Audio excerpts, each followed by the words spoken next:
Hymns of the Faith, which is the red one that we were just using. So I don't know if y'all knew that or not, but I sometimes find the stories of hymn writers to be fascinating.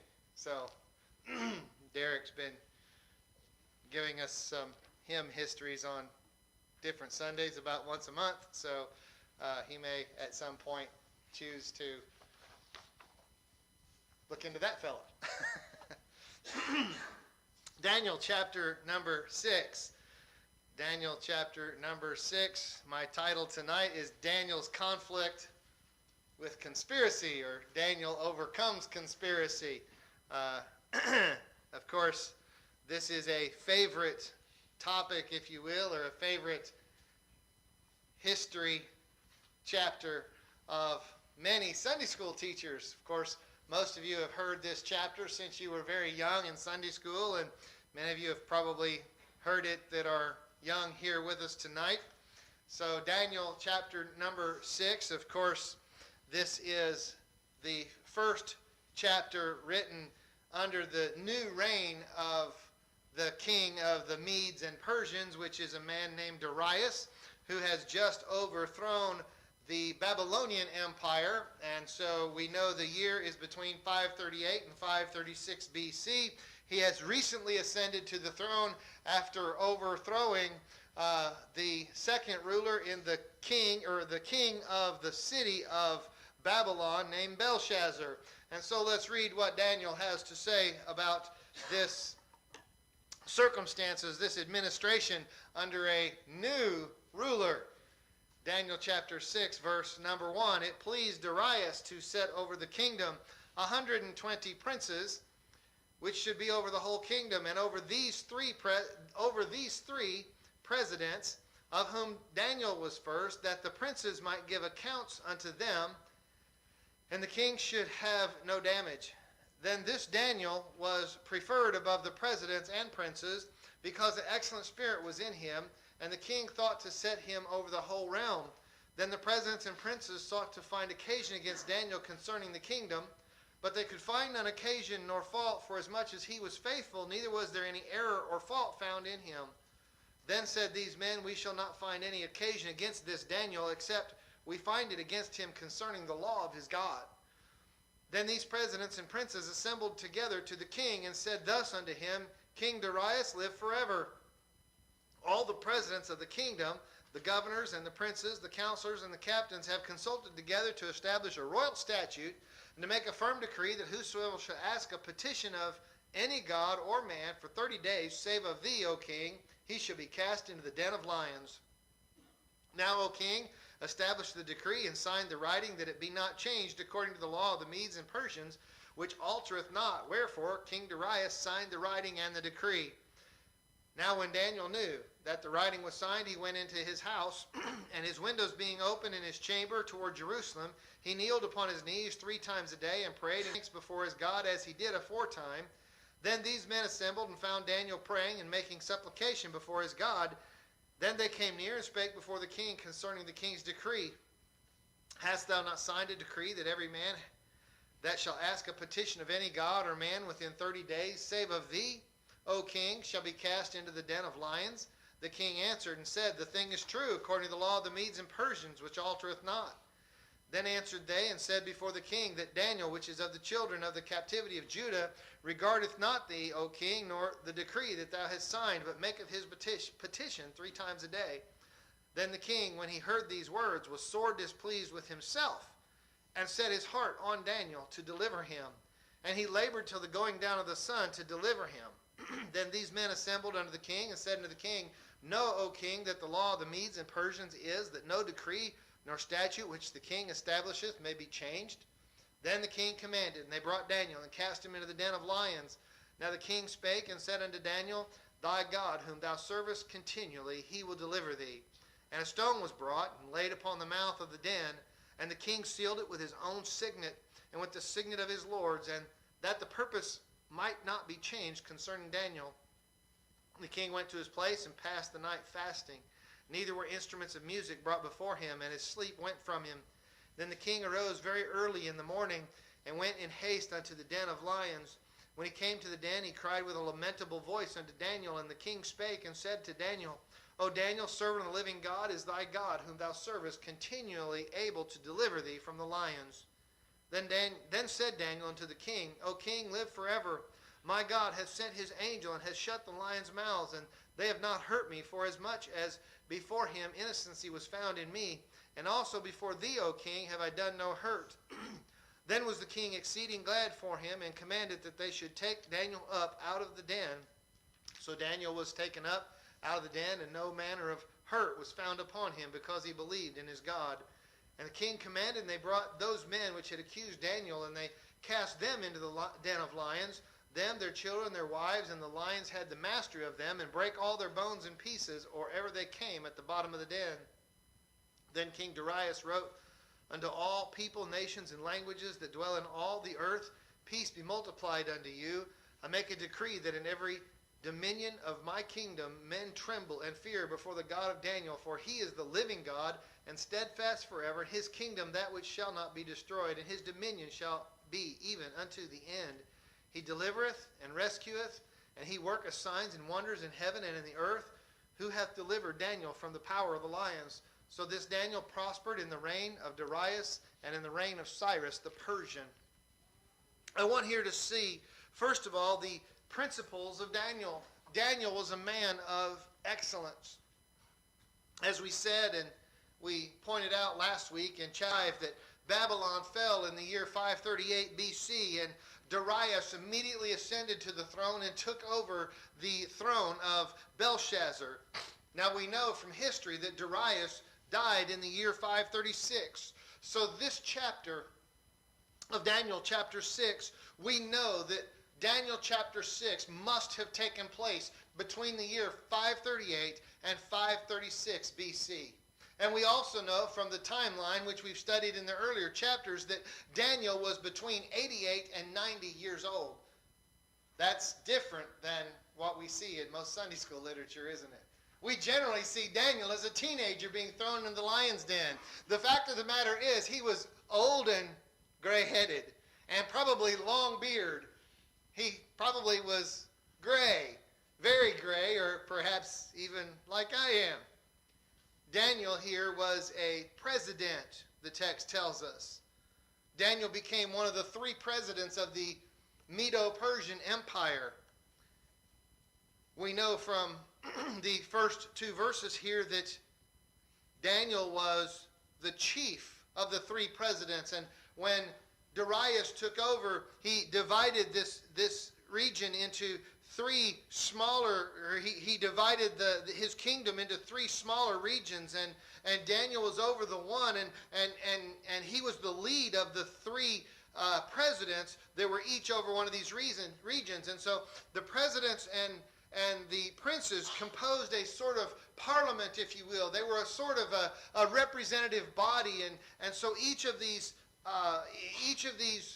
princes were a sort of judge. They were sort of a representative of the people that they were over, and so the people would bring difficult matters to their princes to be decided, and the princes and the president would make rules, and they would just be the administrators of the different policies, and they would represent Darius, and they would represent the government to all of these different regions. And so they represented and they formed this sort of a judicial sort of enforcement of this new government that had come to be.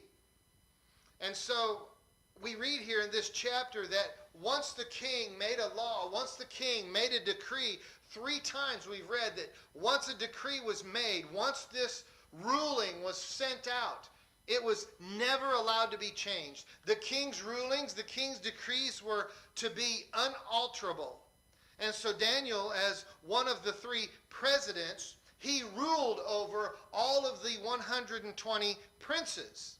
The 120 princes had rule over the different provinces of this kingdom.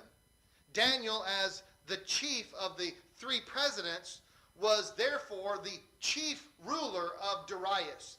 So Darius as the king, Daniel was immediately under the king, Below him was the three, one of them, but he was one of the three presidents, and he was the chief among those three. And then under those three presidents was these 120 princes that ruled over all of the people. Now compare that to chapter 5. In chapter 5, Belshazzar made promises that he was not able to keep. However, what Daniel was promised under Belshazzar in chapter 5, Darius made happen in chapter 6. He said, I will make you the third ruler in the kingdom. Here, Daniel becomes the third ruler in the kingdom. Darius and Cyrus are equal co-regents over the Medo-Persian Empire. Daniel is the chief of the three princes. He just became the third ruler of the empire, didn't he? And so, Belshazzar made promises that he couldn't keep. God was faithful and blessed Daniel through a man named Darius during the Medo-Persian reign. So Daniel was not only president, Daniel was preferred. Daniel was preferred by Darius above all of the others. Why was that? Because the text tells us he had an excellent spirit. Inasmuch, verse number 3, an excellent spirit was in him. The king thought to set him over the whole realm. An excellent spirit is the King's English, your King James Version way of expressing the fact that Daniel was a man of honesty. He was a man of integrity. He was a man of great wisdom that had been demonstrated multiple times in the previous chapters that we've already studied to the previous kings, the previous rulers. And so the new king, this man named Darius, we know did not have the ability to micromanage every detail of the kingdom. Certainly when he comes to power, he doesn't know all of the details of how the kingdom operates. How many of you have been thrust into a new job? It's kind of intimidating the first few weeks. Indeed, it's intimidating the first few months if the job is very complex at all, isn't it? You don't know how everything works. You don't know who takes care of different aspects of all of the things that have to be done. In fact, the first few months, you probably don't even know what all has to be done. That's kind of how it is here when King Darius comes to the throne and they've overthrown the previous king. There's a lot to do. He probably doesn't even know everything that has to be done. And so some of these old middle managers, if you will, just kind of get carried over into the new kingdom. And he knows that Daniel is a man of integrity. And since the new king obviously cannot micromanage every detail of the kingdom, he needs these other leaders in government to oversee these portions of the new government, the new administration. So these middle managers, as I said, were just inherited from the Babylonian kingdom, and they're carried over into the new government. This previous administration is carried over into, portions of it are carried over into the Medo-Persian Empire. Some of y'all have had turnovers that are experienced at work, right? And you have a boss that quits, and a new boss comes in, and some people are let go, and new people are brought in, and some of the old people are kept. And then you start moving people around, right? And then some of the old people are let go, and some more new people come in, and some more people are shuffled around. That's kind of how government works, right? Well, verse number 4, then the presidents and princes sought to find an occasion against Daniel concerning the kingdom. What's happened here?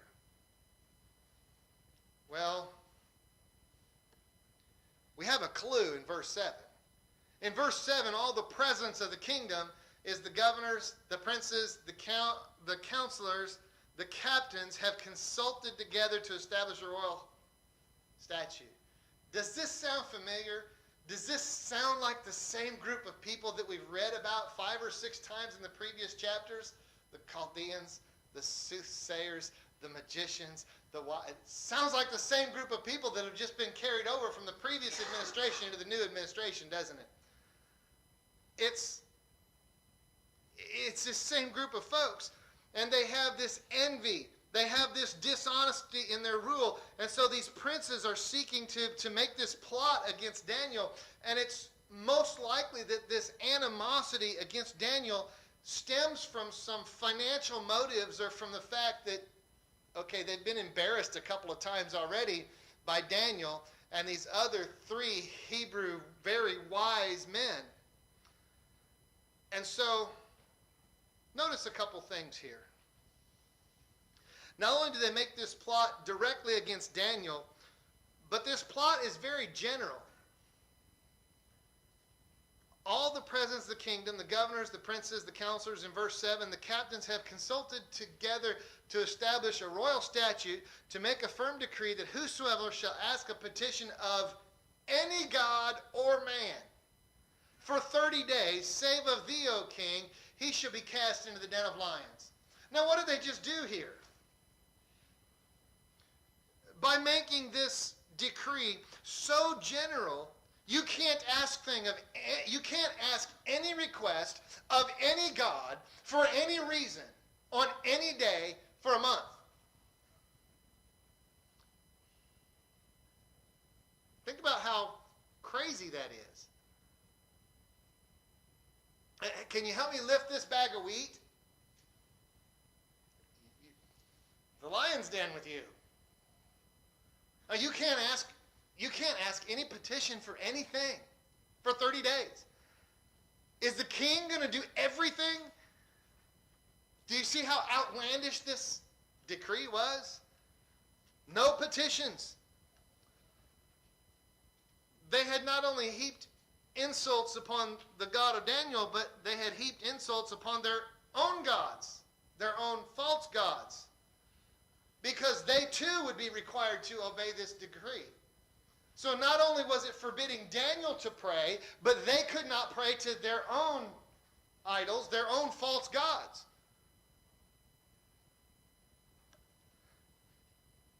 Kind of silly, isn't it? And so they go to this new king, King Darius, and they say in verse 7, all of the presidents, all of the governors, all of the counselors, etc., had counseled together. They have consulted together. Really? Now, what else have they done? They've also showed themselves liars, which is no different than what we've learned about them in the previous chapters, right? We know they're dishonest because Daniel was not consulted. Daniel would never give his approval to such a decree, would he? Of course not. Daniel would never decree or would never agree to such a command that would forbid him to worship his God, forbid him to pray to the one true God. And so we see next the persistence of Daniel.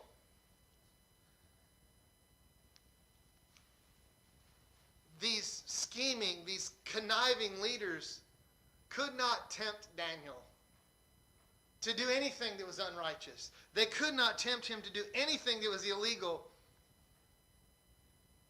And so they tried to declare the faith of Daniel illegal. Look at verse 5.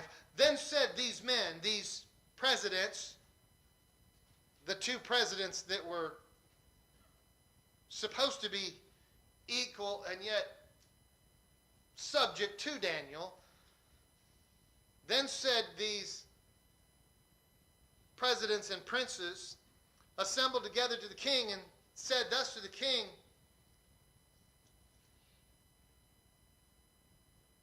we shall not find occasion against this Daniel in verse 5 except we find it against him concerning the law of his God. What a testimony, huh? Coming to a location near you.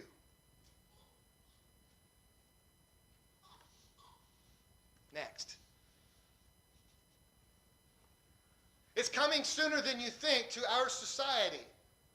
If you haven't noticed, this is one of those things that I've been alluding to the last several Sundays, that I'm seeing a trend in our society. Again, not my purpose for tonight. But let me just mention that critical race theory and intersectionality is an attack on the home. It's an attack on your religion. It's an attack on Christianity, and it's straight from the devil. That's all the further I'm going on that, because we're going to have that in a couple of weeks on a Sunday night. And so Daniel here has to choose between loyalty to God or loyalty to an earthly king. In verse 10, now when Daniel knew that the writing was signed, he went to his house, his windows being open. Notice he did not open his windows being open in his chamber toward Jerusalem. He kneeled upon his knees 3 times a day and prayed and gave thanks before his God as he did before time. And we ought to obey God rather than men. Daniel was aware that the decree was aimed at him. It wasn't in general at everyone. And notice this principle here. Again, we saw this principle when we studied Habakkuk. And Satan will take out an entire nation to get one man. Satan will take out an entire group of people to go after one man. And Satan will take out an entire area of folks that he cares nothing about to get to one of God's dear saints. Daniel was aware that this decree for the entire realm of Medo-Persia was aimed squarely at him, and it came from the top. He knew where the decree was from, and he knew who it was aimed at.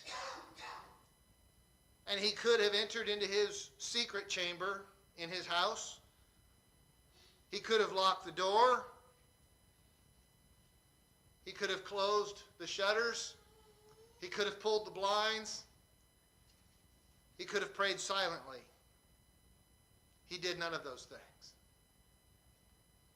But I'll also have you notice that Daniel did not go out of his way. He neither hid, nor did he go out of his way to be ostentatious. He did not go out of his way to be bolder than he had been previously. He was not hiding from what he had done in the past, nor was he going out of his way to promote and to be more public than he had been in the past. His windows being open in his chamber, he prayed as he did aforetime.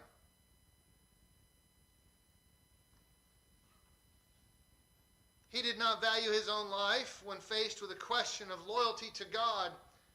He prayed in the same circumstances as verse 10 makes it clear to us, as he did aforetime, as he had always done. He did not challenge his authority as many do. He did not open the windows to show his contempt. He simply continued his current customs. It's been said that the best way to get Baptists to disciple is to tell them they can't. The best way to get Baptists, independent Baptists, to evangelize is to pass a law forbidding it. Daniel here is an example of consistency. He doesn't open the windows in contempt. He doesn't hide in fear.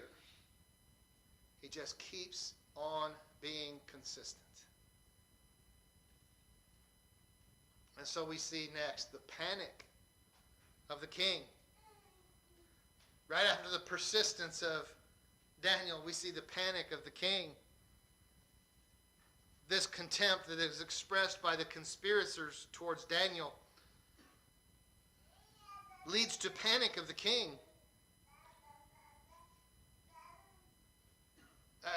I'm amazed by what's said here in verse 5, that this all begins out of contempt towards one man because they can find no occasion against him. And so they recognize that that he is blameless, and the only way they can find anything to accuse him of is to find something to accuse him of regarding his faith. What a blessing it would be to be blameless before all men. You know, we're all guilty concerning a life that is completely untarnished. We are completely adhering to every tenet of our faith because we're all inconsistent. We all fail. But yet verse 5 tells us that this is the only accusation that can be brought against Daniel, is something concerning the law of his God. Imagine the scene here. 122 princes and presidents come before the king, and they accuse the highest administrator in the land. Not against malfeasance, not against corruption. They don't accuse him of embezzlement. They accuse him of being too good. Now, if you were the king and someone comes to accuse your top advisor of being too good, would that not give you pause to pass a law against prayer? Now, there's often corruption in the highest places of government. Again, just look around. And I'm not one that's much for political sermons. And I would say this, the majority is not always right. In fact, read the Gospels, you'll find out that most frequently, usually, the majority is wrong. Notice that in verse 13, this group of men come before the king. Then answered they and said before the king, that Daniel. Yeah, you know that guy. That Daniel. Which is of the children of the captivity of Judah. Wait a minute. You mean the chief advisor of the land? You mean the number 3 guy in the empire? No.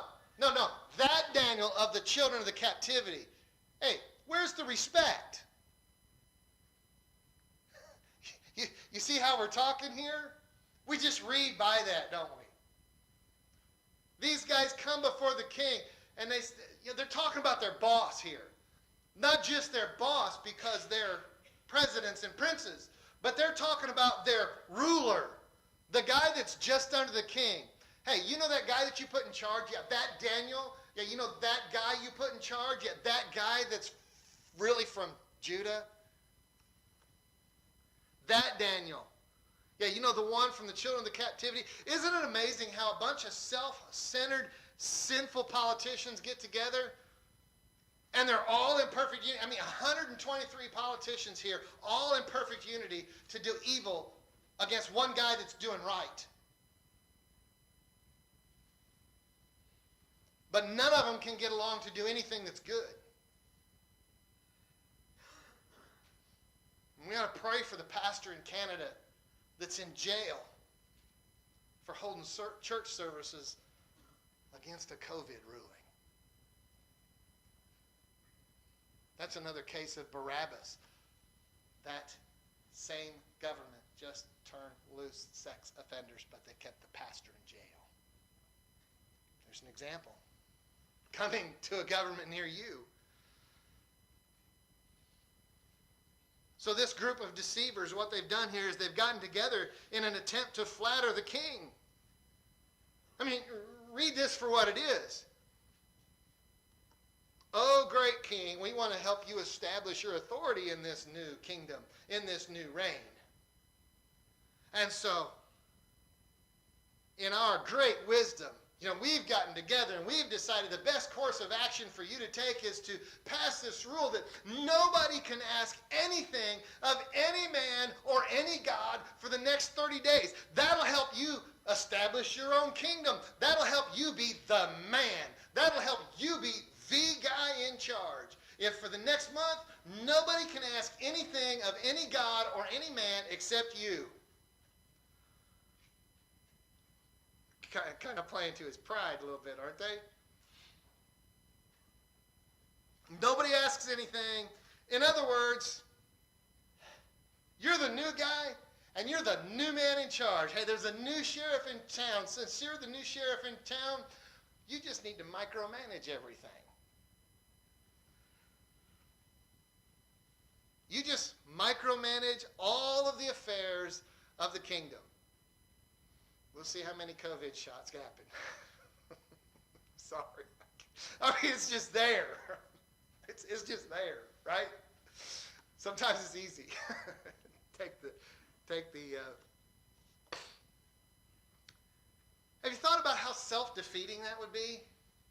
I mean, we've already said that the new guy in charge that doesn't even know everything that has to happen, how can he be the guy that has to do everything? I mean, it just doesn't even make sense. Obviously, they're stroking his pride because that's not even common sense, is it? How can you even do that for the city of Babylon, which is 60 miles in circumference with over 1 million people in it, let alone for the whole empire? Think of it this way. If you micromanage all the affairs of the kingdom, what does he need you 123 guys to do? Really? Why does he need you guys? I mean, that should be his reaction. Okay, if I micromanage this entire kingdom, what am I going to pay you to do? Why do I need you guys? I mean, if I have to do it all, I can cut the payroll, right? It's self-defeating. All of the presidents, all the princes, all the governors, all the councils, all the captains have consulted together, and everybody feels this way. Really? Okay, you're all fired. And that should have been the reaction. They're a bunch of liars. And think about it this way. If you guys all feel this way, then I don't need you all. Or if you guys don't all feel this way, but you told me you did, then let's call this the news media. It's fake news. And so you're a bunch of liars, and I don't need you for that reason. Once you bring this report to me, there's no going back. This is what we call the horns of a dilemma. There's no going back. You're fired either way. See what I'm saying? If it's true, you're fired. If it's not true, you're fired.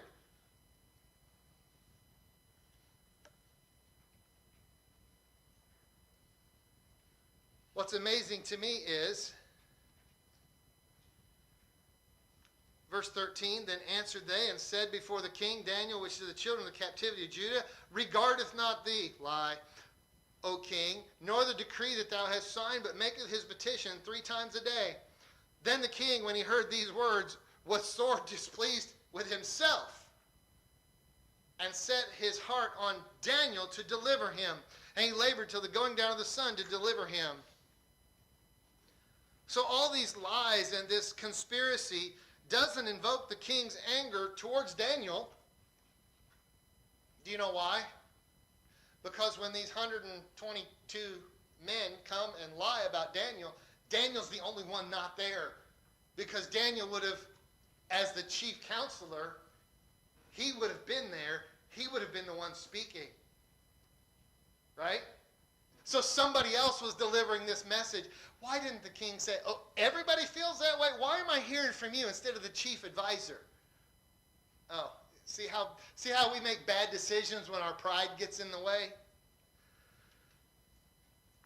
So Darius really doesn't get mad at these guys. He gets mad at himself. It's like, oh man, I've been trapped. He recognizes it.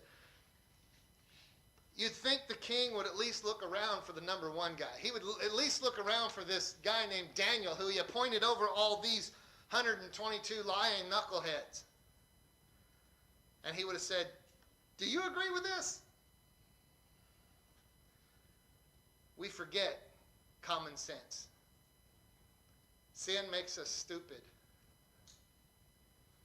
Pride makes us forget our common sense. Pride makes us forget our principles.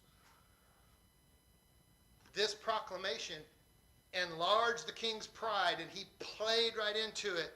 And so he forgot about prudence. And once again, we see the Chaldeans, the astrologers, the soothsayers, the magicians delivering fake news. They have no work ethic. They have no wisdom. They do not know the way of truth, and so they scheme and they steal. And we see here that Darius is frightened. He begins to panic. And the king in verse 14, when he heard these words, he was sore displeased with himself. He knows he's been caught in a trap. And there's no way out. So he thinks. And he set his heart on Daniel to deliver him. And so Darius is frightened. He starts panicking. He becomes displeased with himself. And the first thing he does is he's forced to recognize that he has forsaken the counsel of his most learned, his most loyal, and the wisest man in the kingdom. He has forsaken the prophet of God. He's not followed the wisdom of God's wise man here. And so he's sore displeased with himself. And so he set his heart on Daniel to deliver him. He knows that he's been deceived, but he is, because the law of the kings of the Medes and the Persians cannot be changed. He knows that after he's been deceived, he is powerless to change the proclamation. The Medo-Persian king was considered a god with a small g, and all the persons were only allowed to pray to him.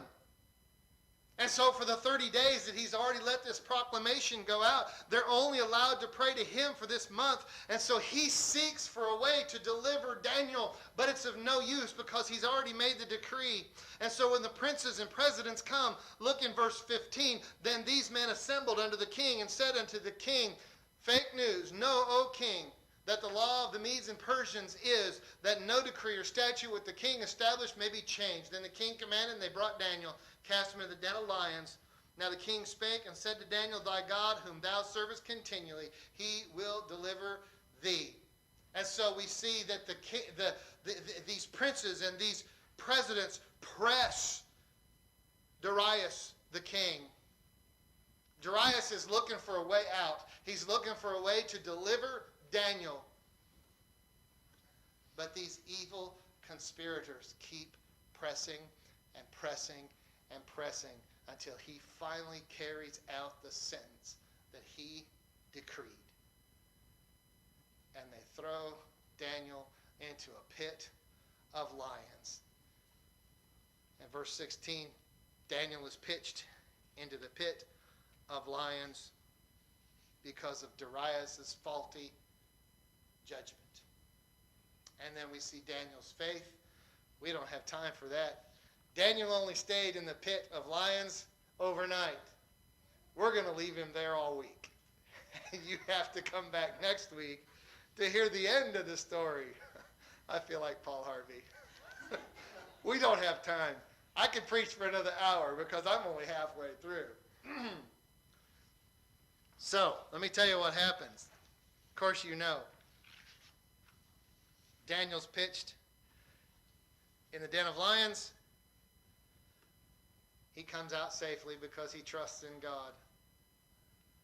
These evil conspirators are judged according to their evil deeds. We'll talk about that next week, briefly. There are an abundance of parallels between Daniel and Christ. We'll spend most of the time next week on that because I want you to see that Daniel is a foreshadowing of Jesus. So you think on that and you read chapter 6 this coming week, and that's where we'll spend most of our time next week. I thank you for your attention. Let's stand.